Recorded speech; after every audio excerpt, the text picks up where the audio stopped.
Ada kamera. Halo teman-teman Nasnus, kembali lagi bersama saya Muhammad Naufal. Di pembahasan kali ini saya sebenarnya sedikit penasaran ya teman-teman. Penasarannya itu kalau kita bayangkan ya di awal abad 18-19an. Pada saat itu kan kita masih gak punya HP, gak bisa scroll-scroll IG, TikTok gitu ya. Apalagi televisi. Mana kita dapat itu? Gak bisa nonton dan semacamnya. Nah, pembahasan di awal abad segitu, pada saat itu masih belum ada yang namanya konferensi pers ya teman-teman.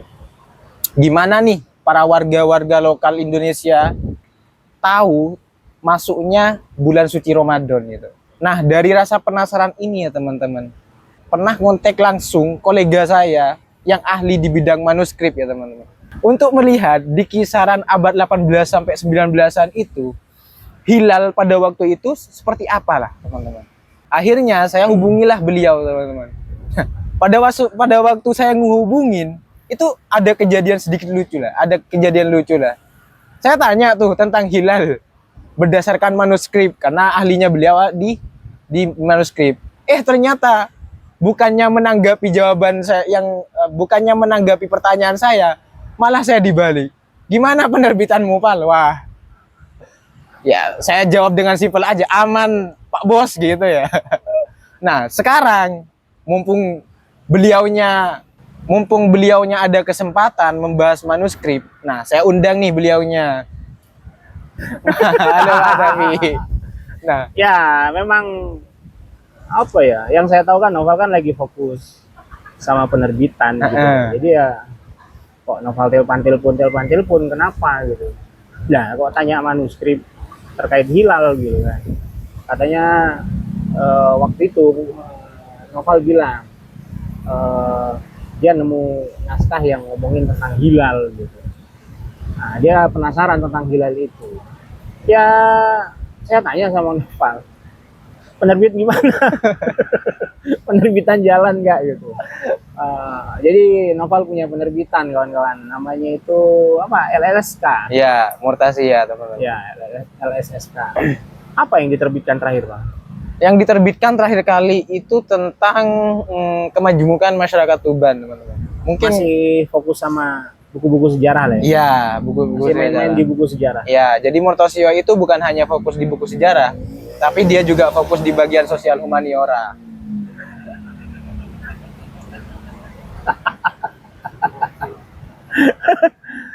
Soalnya teman kita lagi di Jepang ini. Lagi ada drag race. Oke. Ya, waktu itu kan lu kirim ke gue ya pakai WA gitu ya. WA tentang naskah. Nggak tahu itu naskah lu dapat dari mana? Naskah itu saya cari sendiri sih. Cari-cari dengan rasa penasaran, ternyata nemu nih link yang namanya Dreamsea. Saya linknya ada bisa di-upload nggak? Bisa. Mungkin teman-teman kepo, linknya ada di deskripsi ya. Nah, pada saat saya nemu manuskrip itu ya. Nah, saya carilah yang namanya hilal-hilal itu. Wah, ternyata nemu. Mumpung nemu, saya kan nggak bisa juga. Saya juga nggak bisa baca ya manuskrip itu. Masa nggak bisa lah, dikit-dikit mungkin. Ya, bisa dikit-dikit. Mondok juga. Ya, kan kurang ahli gitu kan. Nah, ya, saya kontak jenengan. Gimana nih prosesi hilal pada masa-masa kolonial nih, Pak, menurut jenengan? Jadi dari naskah yang lu kirim itu, gue sih belum sempat ngecek langsung ke websitenya Dreamsea gitu. Mungkin Novel udah masuk ke sana. Naskah itu tuh seolah-olah ditulis di abad ketiga ya. Di situ tuh nyebut tokoh, namanya tuh ya mungkin Nafi ya, Syekh Nafi lah. Nafi siapa lengkapnya saya lupa. Sekilas lihat itu. Tapi itu nggak ditulis di abad ketiga, Pak. Itu ditulis di abad 19. Tapi transmisi teksnya itu naskah induknya itu mungkin abad ketiga itu tadi ya. Abad ketiga ini abad ketiga Hijriah. Bukan abad ketiga Masehi, berarti sekitar tahun 800-an. 800-an Masehi. Nah, naskah itu disalin terus sampailah abad 19. Nah, mungkin novel ketemu yang di abad 19 itu. Ya. Nah, yang ada di mana itu? Naskah itu adanya. Saya kemarin nyarinya itu naskah itu berada di pesantren Komarudin. Nah, di dalam naskah itu emang sempat kebaca ya dikit itu tentang ada cerita di abad ketiga Hijriah itu ada seorang alim juga yang melihat hilal gitu kan ceritanya ya. Terus dia lapor ke apa namanya? Kodi gitu ya. Kodi itu kalau sekarang apa ya? Kemenak gitu ya. Kemenak atau MUI lah ya. Iya. Mungkin itulah orang-orang yang ahli di bidang hukum fikih di satu negara gitu ya. Kalau kita baca lebih detail itu Talbinat. Jadi saya juga searching juga tuh nama itu tuh daerah mana gitu. Mungkin Irak ya, Syam gitu ya. Mungkin sekarang tuh Irak gitu. Atau sekitaran Lebanon. Jadi saya juga harap pemirsa Naskah Nusantara bisa koreksi lah ya nanti terkait itu, bisa di kolom komentar koreksi saya. Nah, peristiwa itu abad ketiga Hijriah, abad ketiga Hijriah. Nah, dia lapor dah tuh. Gimana katanya si Kodinya tuh, lu kan baca juga kan? Iya. Katanya percaya nggak gitu. Nah, jadi kalau sekilas saya baca itu ya, Pak. Manuskripnya itu menceritakan tentang salah satu seorang alim yang dia itu pernah di suatu waktu melihat bulan sabit. Nah, orang pada waktu itu mengira bahwasanya ketika dia melihat bulan sabit maka masuk yang namanya puasa Ramadan gitu. Alhasil apa? Dia cerita dia lapor ke si Kodi, ke hakim itu. Nah, si hakim belum bisa memberikan titah lah ya, memberikan fatwa secara langsung karena yang dia lihat hanya satu orang kan, dan bukan ahli lagi, ahli di bidang astronomi lah ya. Benar. Maka dia cuma hanya menyampaikan sedikit. Kalau kamu yakin, boleh kamu berpuasa dan wajib bagimu untuk puasa. Tapi masalahnya cuma berlakunya hanya pada kamu sendiri, nggak kepada orang lain. Kira-kira gitulah, Pak. Itu isi naskahnya. Ya. Ya benar. Jadi kalau kita melihat, misalnya kita buka map ya, map kayak gini lah ya. Mungkin bisa ditampilkan mapnya di sini. Irak itu nggak semuanya itu ada pantai gitu ya. Nah, kalau dia melihat bulan sabit, berarti itu sudah naik ke atas. Jadi bukan di horizon. Horizon itu kayak sekarang nih, misalkan ada garis garis pantai gitu ya. Jadi kalau kita lihat pantai paling ujung gitu ya, paling ujung sana itu ada paling jauh itu ada terakhir pantai itu. Nah, itu ada garis. Nah, itu disebut sebagai horizon. Nah, kalau orang-orang yang kehidupannya di pantai, Pak, itu dia bisa lihat naiknya bulan itu. Bulan itu udah muncul atau belum. Sabit itu udah muncul belum. Nah, bagi orang-orang yang di tengah, misalkan di tengah-tengah, nggak di pinggir pantai, ini kan nabrak pandangannya, mungkin pohon, mungkin pegunungan atau perbukitan. Nah, maka dia ngeliatnya ke atas, nunggunya ke atas gitu. Ini nggak kayak sekarang ya. Kalau sekarang itu kan kita udah mantengin tuh. Maghrib selesai itu kita udah buka TV ya kan, atau buka live YouTube-nya Kemenak gitu. Kita tunggu aja nih. Mungkin sebelum Isya tuh udah ada keputusan. Ada keputusan dari pemerintah kita puasa atau belum kan gitu. Kalau dulu ya nunggu dulu, kadang nyampe ya jam 9 malam, jam 8 malam tuh belum masih gitu. Nah, nanti agak maleman gitu baru lihat, ya baru mulai tarawih misalkan kalau sudah dinyatakan masuk kan gitu. Nah, itu konteks peristiwa ya, di mana manuskrip itu, yang manuskrip awal ya itu ditulis. Nah, manuskrip itu ditemukan di Indonesia di pesantren Komarudin. Di pesantren Komarudin Bunga. Nah, ini ada yang menarik, Pak. Gusnya atau kiainya itu pegang banyak manuskrip. Banyaknya manuskrip ditemukan di Komarudin ini ada faktor juga transmisi teks yang terus berlanjut gitu ya, dari keturunan ke keturunan. Dan pesantren Komarudin ini pesantren tertua, Pak. Di usianya ini mungkin 200 tahun lebih sudah. Oh, Hampir 300 tahun pesantrennya. tua banget. Nah, posisi pesantren itu di pesisir sungai. Di pesisir sungai yang pada naskah ini dibuat, itu Belanda lagi getol-getolnya juga bikin bendungan, ubah aliran tuh, ubah aliran sungai di daerah sana. Makanya banyak tuh naskah-naskah yang terbuat dari kertas Eropa, warawiri sudah. Dan menurutku karena posisinya itu strategis, dia yang mungkin termasuk pesantren pertama yang cepat mendapatkan informasi dari luar. Termasuk koneksinya jalan terus tuh, transmisi turun temurunnya. Nah gitu. Dari cerita novel itu, aku juga nggak puas juga karena novel ini nanyanya tentang hilal, fenomena hilal itu gimana sih masyarakat di abad ke-19 gitu. Saya padukan juga, Pak, akhirnya aku nyari-nyari juga tuh data-data lain dari koran-koran Belanda. Ada nggak sih Belanda tuh nulis berita tentang Ramadan gitu lah, tentang datangnya Ramadan. Karena kalau di situ dicari hilal itu kayaknya nggak masyhur ya. Jadi kalau Ramadan atau puasa gitu. Oke, nah setelah saya cari di koran Belanda itu, pertama tuh saya cari di Delper, Pak. Nah, terus tak screenshot kan, tak share di awakmu kan waktu itu, tak share di novel. Nah, isinya itu kan tentang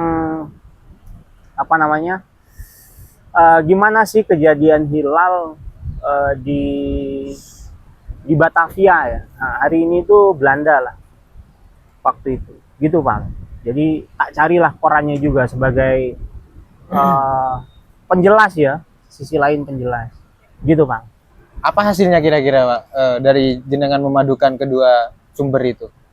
Jadi pertama kita harus mengenal manuskrip tadi ya. Iya. Sudah kita lihat isinya, kemudian koran Belanda ini. Nah, di koran Belanda ini penulisnya itu, lu ingat penulisnya? Stephen. Iya. Penulisnya Stephen ya. Stephen ini kan jurnalis ya. Jurnalis juga mungkin dia nulis laporan-laporan inilah ya, laporan-laporan Belanda di Indonesia, di Batavia waktu itu. Dia nulis ada beberapa poin lah. Dia menjelaskan tentang fenomena Ramadan, kemudian ada Idul Fitri. Nah, di situ dia nulis tentang masyarakat Muslim di Indonesia gitu. Itu melaksanakan puasa 30 hari gitu. Nah, dia nambah-nambahin. Di koran Belanda itu dia nambah-nambahin, katanya tuh Nabi Muhammad itu terinspirasi dari puasanya orang Yahudi gitu. Tradisi Yahudi itu disebut sama si Stephen itu ya, disebut namanya Yom Kippur namanya. Jadi ya umat Yahudi itu memang berpuasa. Nah, dia bilang lah di situ Nabi Muhammad itu gagal berdakwah di Yerusalem. Kemudian ambil kopas Yom Kippur itu, kemudian dia pindahkan kiblat itu ke Mekah, dia geser puasa itu ke Ramadan di bulan Ramadan gitu. Nah, itu versinya dia. Kemudian setelah melaksanakan Ramadan, mereka itu berpesta katanya. Jadi mungkin maksudnya dari Idul Fitri ya. Nah, ada lagi kata dia, sebelum melaksanakan pesta pora sambil menyebut Allahu Akbar, Allahu Akbar. Aco, takbir itu, maksudnya takbiran ya. Iya. Mereka nganggapnya pesta gitu. Nah, mereka bilang di situ mereka membayar sedekah. Sedekah itu mungkin maksudnya sedekah. Jadi ada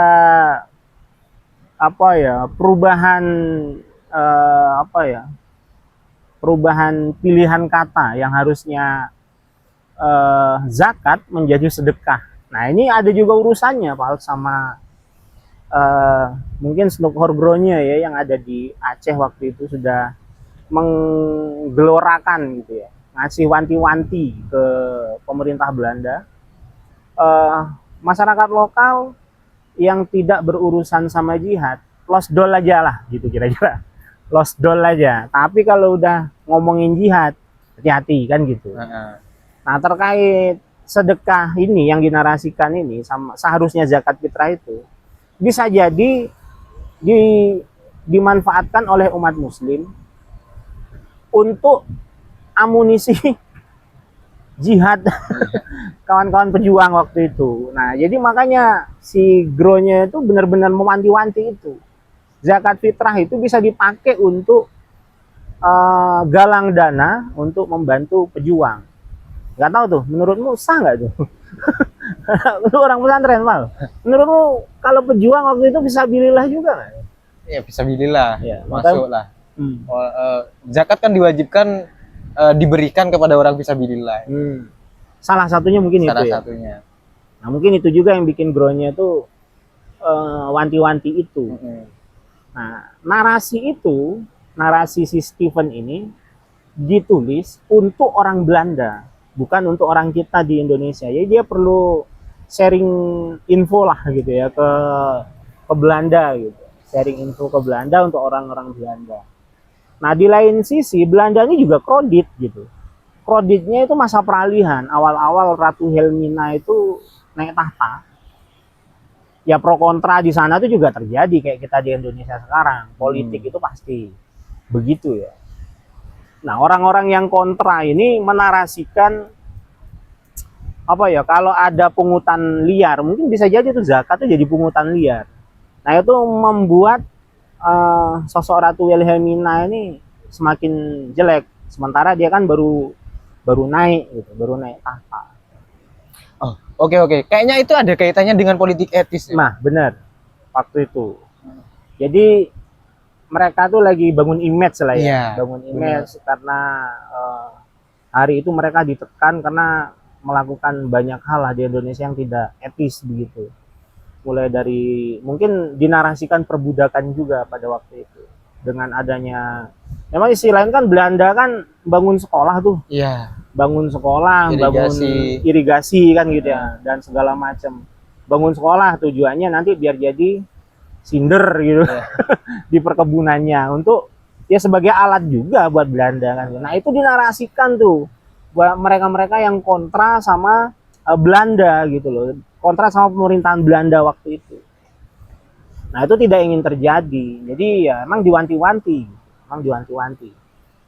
Di lain sisi, Pal, di lain sisi itu naskah-naskah yang lu temukan itu bertebaran, Pal. Di pesantren-pesantren kuno gampang banget kita nemukan itu. Jadi ada peristiwa yang serentak dengan waktu itu Syekh Nawawi Al-Bantani itu murid-muridnya juga lagi getol-getolnya nyepam gitu waktu itu. Nah, nyepam itu maksudnya gini, mereka nulis apa, naskah. Dia nyalin naskah. Kemudian dari pesantren ke pesantren, dari musola ke musola, dari masjid ke masjid, narasi tentang fikih begitu ya, fikih terkait Ramadan ini juga bagian dari share-sharean mereka lah gitu, nyepam mereka. Belanda di sisi lain itu nge-share ke sana, memperbaiki image gitu ya. Kaum santri waktu itu juga mempertahankan keimanan gitu ya, dengan spam juga gitu. Mereka spam manuskrip itu. Nah, mungkin sampailah ke Bungah waktu itu ya, ke Bungah atau ke Komarudin gitu, untuk mempertahankan keimanan itu. Ada dinamika itu, Bang, di cerita manuskrip ini. Kalau nggak ketemu sama data pembanding, sulit juga mau ngomongin ini. Nah, kita balik ke konteks hilal di 19. Jadi selain berita koran tentang si Stephen itu, ada berita juga. Ramadan itu sempat telat 4 hari gitu ya. Nah, kenapa begitu? Karena memang benar-benar waktu itu tuh nggak seperti sekarang gitu ya, canggih, teknologi canggih. Benar-benar nunggu gitu loh, Pak. Di Batavia tuh nunggu apa, bulan sabit itu beneran ada. Nah, masalahnya sedang muson. Sedang muson itu ya, awan itu nutupi banget gitu. 4 hari itu nggak nampak. Akhirnya Ramadan tuh telat. Banyak masyarakat yang belum melaksanakan Ramadan karena emang belum melihat peristiwa itu. Nah, itu ditulis di surat kabar Belanda itu. Nanti bisa di capture lah, ditaruh gitu ya.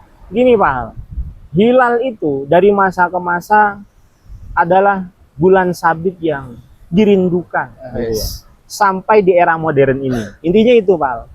Tetap sekarang kita nunggu melalui pantauan televisi begitu ya. Kalau di masa silam ya memang menunggu kedatangan suci Ramadan, bulan suci Ramadannya benar-benar ditunggu dan dirindukan. Sudah waktunya belum? Masyarakat itu merindukan sekali Ramadan itu. Nanya sana sini, misalkan nanya ke alim ulama, udah belum? Yang nanya, ya apa? Yang nanya itu ya macam-macam kalangan gitu, macam-macam kepentingan ya. Karena puasa ini wajib kan, gitu ya. Benar-benar ditunggu. Ya warawiri ke rumah Pak Imam. Kalau kami di Sumatera tuh nyebutnya Pak Imam Pak. Jadi kalau di sini mungkin Gus, gitu yang paham hukum fikih. Gitu. Ya memang nunggu gimana Gus misalkan gitu ya. Kami sudah lihat gitu. Nah, yang lain juga gitu melaporkan bareng-bareng melihat. Apalagi orang pantai bolak-balik ya Pak. Ya, tentu waktu itu ya. Nah, sampai hari ini kita juga masih merindukan itu. Mudah-mudahan kita masih ketemu sama Ramadan. Ya, amin amin lah. Apapun itu terkait naskah kuno ataupun koran Belanda yang diterbitkan di abad ke-19 itu tetap menjadi data mentah, Pak. Gitu. Iya. Itu hasil interpretasi saya aja. Gitu. Dan ini tidak kemudian menutup untuk koreksi, tidak. Boleh koreksi untuk siapapun. Jadi itu tidak valid gitu, itu hasil interpretasi aja, tidak kemudian maknanya harus begitu, tidak, kita bebas sudut pandang. Saya melihat sudut pandangnya itu. Kalau mungkin novel ya latar belakangnya dulu santri dan sejarah lah ya, latar belakang sejarawan lah ya, mungkin ya ini kan data primer istilahnya Iya. sebagai data primer yang masih perlu diolah lagi. Betul, kemudian uji secara akademis kan begitu ya, baru bisa menjadi ilmu pengetahuan kan begitu. Jadi nggak terus semerta-merta ini menjadi betul saklek begitu kan enggak. Oke, sekilas dari penjelasan tadi saya dapat gambaran lah ya Pak ya tentang ternyata seperti itu di masanya kolonial Belanda itu, terutama terkhusus kisaran abad-abad 19 lah gitu. Itu menarik Pak kalau ditulis ya. Oh gitu ya. Tulis di buku. Menjadi buku, apalagi menjadi buku buat bacaan khalayak umum. Nah, bolehlah saya nyumbang judul nih, Pak. Apa tuh, Pak? Yang menarik judulnya, Bulan Pak? Sabit abad 19. Keren. Iya. Beneran nggak itu terbit? Beneran, Pak. Apalagi gak cuman buku, Pak. Haki pun tak bereskan. Harga terjangkau di situ. Ini bukan omongan depan kamera ini, Pak. Nanti lah kita ngomong di belakang perkoro ini lah ya. Oke, teman-teman. Cukup sekian dari saya. Mungkin ada masukan, kritikan, dan saran dari teman-teman, tulis di kolom komentar ya. Kita mau bahas apa lagi nih di episode selanjutnya. Oke. Ditunggu ya, teman-teman. Dadah.